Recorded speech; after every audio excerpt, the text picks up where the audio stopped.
one of the key areas that the government focused on with the new investment was about, they saw PE as a way to combat obesity. So you can see Michael Gove, back in 2013, was the Education Secretary.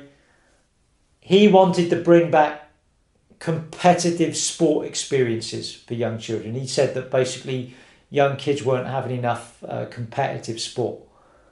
And he thought that the Labour government, it was far too general in terms of the policy for PE in school sport.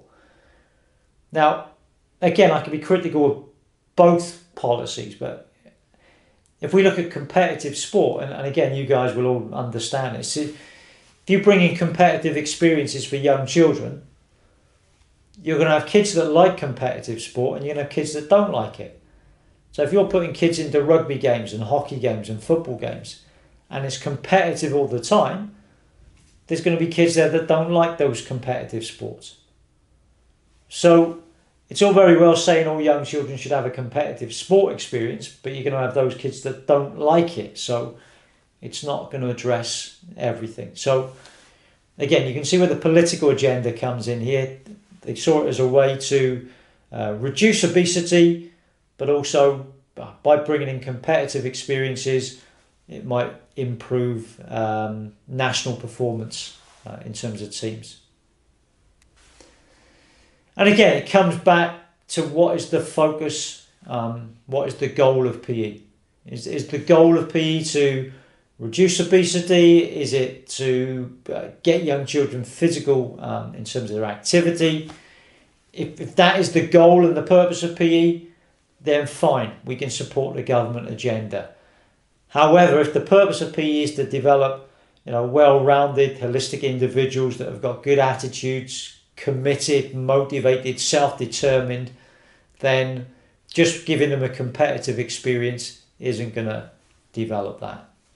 And you can see the reasons why Michael Gove wanted to introduce this competitive youth sports strategy was that he thought young children weren't competitive enough in school sport. But we all know that competition doesn't necessarily develop good morals and values. It can teach kids to be externally motivated, that they're motivated by prizes, they're motivated by winning. They are very they will match their performance against the best kids, so they will constantly be wanting to better one another, not necessarily using sort of good morals and values to do that. So as a result of the Conservative government, some of you guys might have participated in schemes like this. So they brought in school games, they brought in the youth sport games, they brought in the Junior Olympics. So the idea was that we give young kids more competitive experiences. But again, you probably find that it's only the very elite kids that would have participated in these, and not necessarily everyone would have had the opportunity.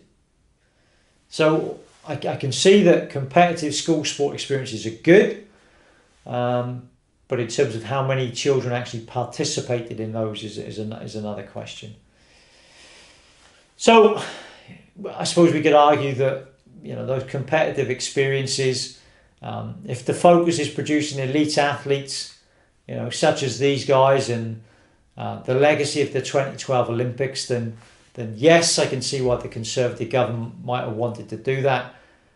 But again, think back to what is the purpose of PE? How do we produce high quality PE? I'm not so sure. So for this next task then, having considered Michael Gove's proposal that all young children should have a competitive experience or have had a competitive experience in school, what's your thoughts on it? Do you think every young child should have a competitive experience? So I'd put it into two. I'd get a piece of flip chart. Right, what's the positives of a competitive experience? What are the negatives of a competitive experience? And then if you present back to your groups, and then you can have a discussion around what you think are the positives and the negatives.